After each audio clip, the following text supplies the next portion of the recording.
Bom dia, boa tarde, boa noite, pessoal. Bom, continuando aí agora as nossas aulas de literatura brasileira, vamos fazer a parte 2, tratando sobre as concepções literárias e historiográficas de Silvio Romero, à luz do cientificismo do século XIX.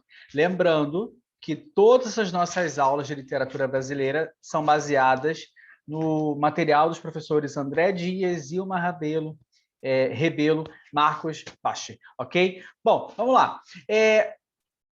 Cada época constrói, elege e legitima suas próprias verdades, certo? E no âmbito da arte, isso não é diferente. Um simples olhar para a sucessão de estilos de época pode comprovar isso. Em determinado momento, o modo de expressão aplaudido é um que, em algumas décadas, antes ou depois, seria tomado como exemplo de como não se fazer literatura. Tá? Outra prova dessa volubilidade ideológica encontra-se no expediente da recuperação de autores marginalizados ou mesmo esquecidos. No Brasil, um caso expressivo é o do poeta maranhense Souza Andrade, tá? Cuja obra só alcançou efetivo prestígio 6 décadas após a sua morte, a partir do trabalho dos irmãos e poetas concretistas Augusto e Haroldo de Campos. Tá? O modelo de crítica literária predominante atualmente estuda a literatura a partir de suas particularidades específicas, de forma e de sentido, sem ser necessário buscar apoio em outras disciplinas para pensá-la e compreendê-la. Os críticos filiados a tal corrente costumam rechaçar qualquer aproximação da história e da sociologia. E isso aqui é interessante, porque quando a gente viu na aula passada falando do Silvio, ele justamente trazia para sua crítica conteúdos de outras ciências, da história, da sociologia, até da biologia, né? E atualmente eles rechaçam, eles não utilizam qualquer aproximação da história e da sociologia. O que realmente importa é, no espaço do estudo literário, tornar a literatura um fenômeno autônomo, reconhecê-la como dotada de verdades exclusivas, sendo o princípio e o fim em si mesma. A função do crítico é notar onde e como ocorre a literalidade, tá? Que seria o conjunto de características linguísticas, simbólicas, filosóficas, sociológicas, que permite considerar um texto qualquer como literário. Ou seja, a emissão de um discurso único e diverso, que só pode ser proveniente de um texto literário. Tá? Então, a função do crítico atualmente é dizer, notar onde e como ocorre a literalidade, onde ocorre a emissão desse discurso único e diverso que é proveniente de um texto literário. Tá? O texto pode ser considerado como portador de literalidade pela presença da função poética da linguagem, tá? O emprego estilizado, ou seja, um emprego original da linguagem, emprego da linguagem conotativa, metafórica, com a intenção do emissor de vincular alguma ideia com o suporte de um discurso transfigurador dos signos. Importa notar que a função poética não aparece exclusivamente em textos tradicionalmente entendidos como poesia. Isto é, os textos escritos em verso. Tal função também se dá em textos em prosa. A gente vai entender isso dentro da nossa aula de hoje. Qual é a função poética da linguagem? Tá? Para entender o que é literatura. Ou tentar entender, né? A concepção de crítica de Silvio Romero. Bom, o homem de pensamento amplo, ele tinha acertada a intenção de fazer da crítica um instrumento de conhecimento não só da literatura, e mais especificamente da literatura brasileira, né? Ele queria contribuir para a percepção alargada do país e de tudo o que construía, de tudo o que constituía esse país, né? No caso, o Brasil. O louvável desejo conduziu a dois erros grosseiros. O primeiro foi considerar desimportante tudo o que tratasse exclusivamente da essência literária, como se não tivesse reverberação sociológica e histórica, como se não tivesse, perdão, o que não tivesse reverberação sociológica e histórica fosse um mau exemplo de arte pela arte, tá? Então, olha só o que ele diz.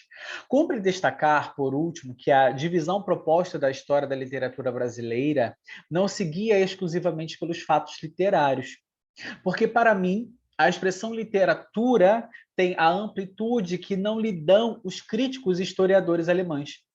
Compreende todas as manifestações da inteligência do povo. Então, a literatura compreende todas as manifestações de inteligência. A política, a economia, a arte, criações populares, ciências. E não, como era de costume, supor-se no Brasil, somente intituladas belas letras, que, afinal, cifravam-se quase exclusivamente na poesia. Tá? Então, este equívoco levou a outro. Então, o primeiro equívoco dele foi considerar não importante tudo o que tratasse exclusivamente de literatura, porque ele considerava como se fosse arte pela arte, tá? Algo exclusivamente poético, digamos assim. Tá?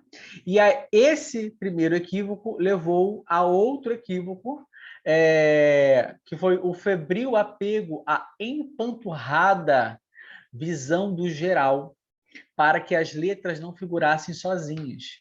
Ele excluiu da festa, né, dos seus textos, a principal convidada, que seria a literatura em si. E percebe-se isso já no prólogo da primeira edição da obra História da Literatura Brasileira, que ele fala muito sobre muita coisa, mas não fala nada, quase nada, sobre literatura. Então, ele generaliza muito, ele enche, desculpem o termo, mas ele... não vou usar esse termo. Ele enche muito de informações que não são tão necessárias e não fala do que é importante aqui. Tá? Bom,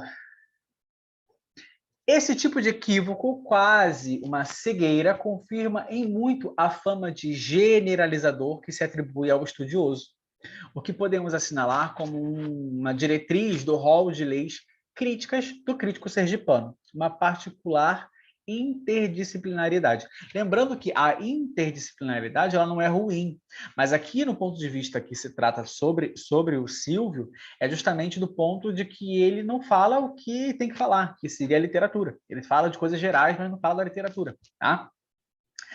Das ciências europeias absorvidas pelos letrados brasileiros do século XIX, as de maior relevância e seus respectivos próceres foram o positivismo, o evolucionismo, o socialismo científico e o determinismo, tá? Em que se pesem as diferenças de nomenclatura e de protagonismo, todas essas correntes são muito próximas, visto que todas elas pautavam-se pela determinação lógica da constituição e do movimento existencial dos fenômenos que estudavam. Então, o positivismo, o evolucionismo, o socialismo científico, o determinismo, eles constituíam um movimento existencial, eles pautavam-se pela determinação lógica da constituição e do movimento existencial dos fenômenos que estudavam. Então, para o positivista, a extrema ordenação social levaria uma determinada comunidade ao progresso. Tá? Então, ordem e progresso, digamos assim, uma frase positivista. Já o evolucionista acredita que a permanência de um ser ou de uma espécie na natureza depende da sua capacidade de resistir e adaptar-se a transformações. O socialista assevera que a fome do capitalismo irá conduzi-lo naturalmente à sua própria destruição, que a transformação mundial há de virar dos trabalhadores explorados. Por sua vez, o determinista toma fatores diversos da natureza e os da sociedade para explicar o caráter humano. O naturalismo é apenas uma variante de nome para o tipo de estudo que busca em fatores externos ao homem os condicionantes de sua natureza interna. Ou seja, o naturalismo é a soma do evolucionismo com o determinismo. Tá? Então, ele acredita que o homem precisa resistir e adaptar e também, pegar fatores diversos da natureza para explicar o caráter humano. Então, isso seria o naturalismo. Tá? Silvio Romero bebeu de todas essas fontes. Tá? Sua erudição e sua inclinação cosmopolita fizeram dele um dos primeiros interlocutores de todas essas novidades no Brasil. O caso não foi apenas de um mero receptor. Em maior ou menor grau, ele ecoou a profissão de fé de todas fundindo-as na sua tentativa totalizante de compreender o Brasil e sua literatura. Então, o que é que ele pega? Ele pega as ideologias gerais desses movimentos, vamos colocar assim, né, dessas ciências, e ele tenta englobar tudo para falar, para compreender o Brasil e a literatura. Tá? Bom, tal fusão resultou num método de análise rico, no sentido de diversidade de perspectivas, porém, um método pobre, no sentido de alcance interpretativo da história e da literatura. Ele generalizava, trazia outros dados, porém ele não se aprofundava no que eu precisava, na literatura. Tá? Vamos ver uma passagem do ensaio Fisiologia do Brasileiro, integrante da seção teórica da História da Literatura Brasileira. Com o texto, Romero dialoga com teóricos, com teorias do geólogo francês Auguste Lévy, para quem o clima tropical plasmava raças fracas para o trabalho. Olha isso. Acesas para as paixões e, em geral, muito doentias. Tá? A leitura dá a Silvio Romero ocasião para os seguintes apontamentos. É a descrição mais ou menos exata do Brasil. Temos uma população mórbida, de vida curta, achacada e pesarosa em sua maior parte. Em que relação tem isto com a literatura brasileira? Toda. É o que explica a precocidade de nossos talentos, sua extenuação pronta, a facilidade que temos em aprender e a superficialidade de nossas faculdades inventivas. A nação precisa mais de um regime dietético, cuidado e caprichoso do que mesmo um regime político. O brasileiro é um ser desequilibrado, ferido nas fontes de vida. O rapaz, aos 20 anos, entre nós, quase sempre está viciado, e aos 30 é velho de corpo e de espírito. É a razão de toda essa galeria pátria, merincória e sombria de tísicos e histéricos mortos antes dos 30 anos. Onde estão Azevedo, Casimiro de Abreu, onde estão Azevedo, Casimiro de Abreu, Varela, Castro Alves, Junqueira Freire, Macedo Júnior, Dutra e Melo, Franco de Sá. Todos estes moços são um mau exemplo para nós. Os de hoje, havemos mistério de tipos mais varonis, de lutadores mais valentes. A ação do meio físico na sociologia e na literatura pode se determinar pelo clima, pelo aspecto geológico e topográfico do país, pela alimentação do povo. Bom, aqui ele faz essa comparação baseada no texto desse geólogo francês, né, do Auguste Lévy, que fala justamente que o clima tropical ele cria essa raça fraca, para o trabalho. Ou seja, por isso que muitas das vezes se coloca o brasileiro como uma pessoa que não quer trabalhar, que é bem pelo contrário, né? Mas, e aqui fala que esse clima tropical faz com que as pessoas se deem às paixões, aos vícios, de forma doentia. Por isso que as pessoas morriam cedo aqui. E ele vem e concorda com isso, e ele traz, enfim, dizendo que a literatura tem tudo a ver com isso, mas ele não fala da literatura, ele fala da sociedade, ele fala dos autores que já morreram, mas da alimentação, da política, mas não fala da literatura aqui. Tá? Isto, no entender de Silvio, era a interferência do meio natural sobre a literatura do Brasil. A ela deve ser acrescentada a incidência da história. Vejamos, o povo inglês, naquele tempo colonial, tinha sede de liberdade. As lutas religiosas estavam em seu dia. O povo português dormitava na beatice. A Inquisição tinha sua noite. O americano nasceu livre. O brasileiro só o será mais tarde. Não deixam de ser poderosos agentes de estacionamento o falso nacionalismo literário, a imitação estrangeira e a idolatria dos pátrios gênios. A história dá a razão de tudo. O povo português nunca foi fecundo e original. E aqui está falando o seguinte, ele está falando justamente da questão da formação dos Estados Unidos, né, que é um povo que já nasceu livre, né? E aí você tem que ver toda a história lá, de como foi feita, de como ocorreu, mas ele fala que o povo brasileiro não, que o povo português dormitava na beatice, ou seja, estava focado na cultura religiosa. E ele fala aqui também que o agente de estacionamento seria o falso nacionalismo literário. E aqui a gente volta no ponto da aula passada, que ele fala do indianismo. Tá? Quando ele fala desse indianismo, que ele fala, eu não sou indianista e tal, e ele fala também sobre os problemas de que a literatura deveria trazer realmente o que acontece naquele país. E isso ele fala do falso nacionalismo, porque eles exaltam o índio, exaltam a natureza, mas não falam do que acontece em volta. Tá? E ele também faz uma crítica sobre a imitação, porque ele diz que continuavam escrevendo conforme os modelos europeus. Tá?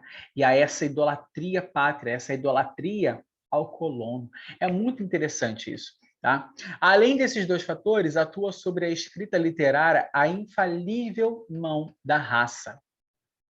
A ação fisiológica dos sangues negro e tupi, do genuíno brasileiro, explica-lhe a força da imaginação e o ardor do sentimento. Nos contos e lendas, é direta a ação das três raças branca, índia e negra, e a influência do mestiço ainda muito insignificante, a não ser como agente transformador. E aqui ele, mais uma vez, faz uma crítica justamente à parte racial. Tá? Meio, história e raça. Essa tríade, abraçando as variantes natureza, sociedade e cultura popular, determina para Silvio Romero o tipo de literatura produzida em determinado país. Então, ou seja, meio, história e raça determina o tipo de literatura produzido em determinado país. De acordo com isso, o autor seria uma mera marionete a obedecer o ímpeto das forças biológicas que imperam sobre a história e a literatura. É dessa forma que o crítico sergipano estabelece seus critérios de análise literária e edifica sua historiografia. Tá? Aí ele vai falar que é a história determinista da literatura brasileira. Nós vamos ver aqui que a publicação original da história da literatura brasileira de Silvio Romero, de 1888, né? Foi em 1888. A obra foi e tem sido publicada em 2 volumes, mas ela se constitui por 4 livros, né? Ao primeiro livro deu-se o nome Fatores da Literatura Brasileira, com o qual o autor apresenta sua metodologia crítica. O segundo, intitulado Primeira Época ou Período de Formação, 1500 a 1750, já abordava o movimento histórico das letras nacionais no período colonial, chama-se segunda época ou período de desenvolvimento autônomo, 1750-1830, seria o terceiro livro, centrado numa época cara ao autor, dado que se abandonava a colonização e produzia-se a literatura que para ele era a mais rica do Brasil, que seria a Escola Mineira, e a gente vai ver depois que Veríssimo não coloca como Escola Mineira, tá? E a quarta e última seção seria a terceira época ou período de desenvolvimento autônomo, 1830-1870, tá? Manchada, no entender de Silvio, pelo indianismo romântico, apesar de reconhecer nele algum valor. A gente viu esse valor na aula passada, que foi de unir e lutar, entre aspas, por uma literatura nacional. Quanto à divisão dos períodos, nenhuma proposta de Silvio foi aproveitada pelos historiadores subsequentes. Aliás, há tempo considerável só se retorna a Silvio Romero para ilustrar equívocos de abordagem literária. O que se vê principalmente pela eleição feita pelo crítico de autores importantes e de escritores insignificantes. Tá? A respeito dos primeiros cronistas, ele ignora voluntariamente Pero Vaz de Caminha, pois para ele só os autores nascidos no Brasil ou que neles viveram a maior parte do tempo deveriam figurar em nossa história. Daí iniciar com Fernão Cardim as suas anotações de viagens feitas quase ao final do século XVI. Desse período, destaca com louvor a atuação do padre José de Anchieta. Ao tratar da literatura do século XVII, não se vale do termo barroco, tá? Como seria esperável, dá como distintas as figuras do padre Antônio Vieira e do Gregório de Matos. Ou seja, o padre com demérito da lusitanidade e este, Gregório de Matos, com a virtude nacional. O padre Antônio Vieira é um português que viveu no Brasil. Gregório de Matos é um brasileiro que residiu em Portugal. Um simboliza o gênio português com toda a sua arrogância na ação, a vacuidade das ideias, com todos os seus pesadelos jurídicos e teóricos. E o outro é a mais perfeita encarnação do espírito brasileiro, com a sua facécia fácil e pronta, seu desprendimento de fórmulas, seu desapego aos grandes e seu riso irônico. E ele está falando de Gregório de Matos. Né? Para ele, a Escola Mineira, ou seja, o arcadismo, é talvez o período mais brilhante e original da nossa poesia. E, embora não o diga diretamente, a opinião se baseia no encontro da riqueza proveniente da mineração, do clima ameno das cidades históricas.